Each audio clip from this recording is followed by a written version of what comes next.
it's so nice to see all of you guys here today. Thank you so much. I know it's the middle of the summer. It's a Sunday afternoon.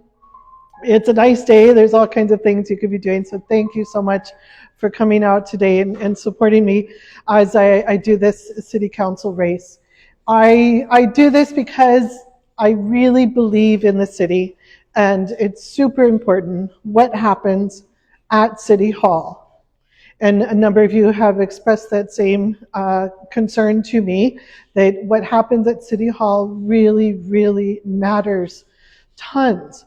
I think that we have seen this especially the past 3 years that Olivia Chow has been the mayor. A lot of the councillors who are with her there and helping her, that has to change. We can't just keep doing things that way and think that life's going to be fine. I've talked to people who are very concerned about affordability. And what does Olivia Chow do? Makes Shelley Carroll the budget chair, and then brings in a property tax increase of over 10%. That's a huge amount of increase in 1 year. Then the next year it increases again. And then this year, oh, wait a minute, we're not going to increase it so much because it's an election year, but you still have to pay the bills. So they raid the reserves. And you guys know, anytime you raid the reserves, that's just pushing off the cost to a future years that the reserves have to get paid back. The reserves are there for emergency situations that the city may encounter, not to help balance the budget in an election year. So there are so many things that we really need to take care of in this city. I can't sit here and promise exactly what a tax would look like, but I can tell you that the city needs a core service review. It's like an audit of every single department, everything the city is doing.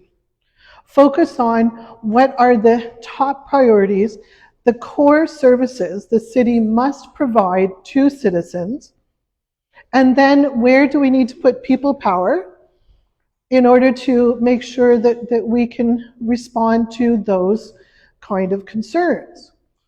And then, where do we put resources? Where can we put technology to help cover all of this? There are things like people tell me calling 311 and being on hold for 20, 30 minutes. Like, that should never happen. Calling 911 and being on hold for 10 minutes. That's absolutely ridiculous. When you call 911, I don't care if you're like a 5-year-old who's just figured out that there's a phone, you should get an immediate response. And then, you know, if it's not a needed call, then 911 hangs up on you. But for an emergency, you should never be on hold. Never, right? It's like, so these are core things the city really, really has to take care of. In areas like Don Valley North here, taking care of the streets, making sure that we actually take care of potholes, that we take care of removing the snow. This is huge. It's hard to live around here without a car. So people need to be able to get in and out safely, whether you're getting your kids to school, whether you're going to work, whether you're buying groceries. Whatever it is that you need to do, you should not have to worry that it's going to take a week for the city to finally clear the snow. So they're very simple things. When you think about it, we think, oh, simple things. But they're core services that we need to make sure the city does. And then, thank you.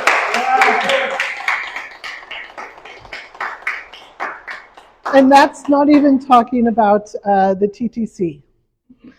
Yeah, so there's, oh my gosh, and people tell me about street racing, stunt driving that happens around. Crime has increased just by looking at Toronto Police Services statistics, over 28% from 2015 to 2025. Do you know in 2015, there were 0 carjackings recorded in Don Valley North. 0. In just the first half of 2026, there have been 96 car thefts recorded in this city. Or just in this area of the city. I mean, that's huge. So when people try to say, well, the city is safe, where was it? There was the shooting in Salzon St. Clair, and the police representative gets on and talks about the city being amazingly safe. That's not the lived experience of people. The other thing that is very important to me is our green spaces and making sure that all of our parks, here we've got lots of ravines. There are ravines throughout the city. It's kind of this unique part of Toronto that we've got all these ravines. Well, they need to be free of drugs. 100% free of anybody using illicit drugs in the parks, in the ravines. You should be able to walk with your child, take your dog, and not worry. I know people that walk with their dog and they're concerned to take their dog too far because the dog may step on something. Go sniff and explore and encounter a needle or some other kind of drug paraphernalia. You go to the park and you have to make sure the sandbox is clean of any needles and glass before you let your child play there. That should not be. Drugs are addiction, I should say, drug addiction, a huge issue in our city. This is something that I've encountered through my professional life, first as a teacher, teaching adults, teaching high school, then teaching adults, trying to recover from a drug addiction is a process. But it's healthier and more compassionate for us to help people do that than to just give them a crack pipe with the pretty sticker on it that has a Toronto logo. Like, I don't get how people think that's compassionate. And it's wrapped up into people who want to live in the streets and live in the parks. It's harder to tackle it by really addressing the addiction. I used to volunteer at CAMH. This is the location on Queen Street. And I, as a teacher, this was after I stopped teaching, and I kind of wanted to help again with students, because as a teacher, you never really give up wanting to engage with students. So I was doing literacy training. This is where they needed me. So I would come in after somebody is clean of their addiction and now getting treated for whatever medical condition that caused them to seek self-medication through drugs in the first place. Right? There's something that was going on in that person's life. Then I can come in, I can do the literacy training, help them see a future. This is what we want. We want people clean of their drugs so they can get back into the community and just live their lives. Okay? These are a lot of the reasons that I run. Everything is so important to me. Safety and security is key. We don't have Bathurst and Shepherd in this riding, but it's not far away. So who's to say that the people who protest at Bathurst and Shepherd don't want to come over here and protest? There's nothing against people who want to protest. There's a place and a time to do that. But spouting hate is wrong. And going into specific communities, in this case where only the Jewish community lives, and protesting there, that's wrong. And that's illegal protest. And we have laws against that, right? This is not that we have to create more laws. We already have these laws. So it's a matter of making sure that we have the political will to really tackle this, to make sure the police I will have the back of the police.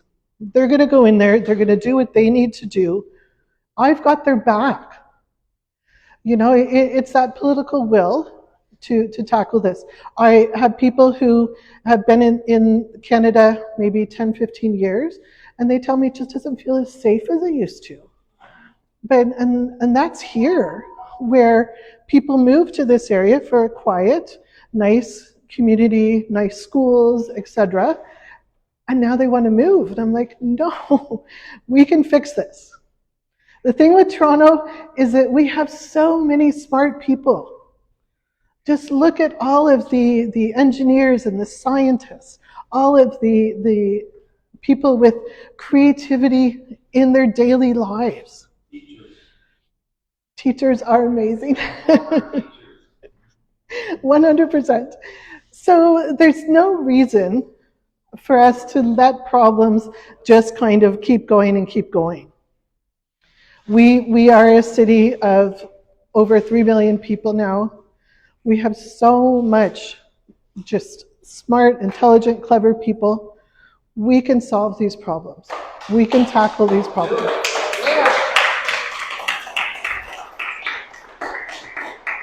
With your help, I will be the one leading the charge from here in Don Valley North, and I can guarantee you I will not stop and keep going and keep going and keep going, and we'll make Toronto the fabulous city that we all know and love. Thank you very much.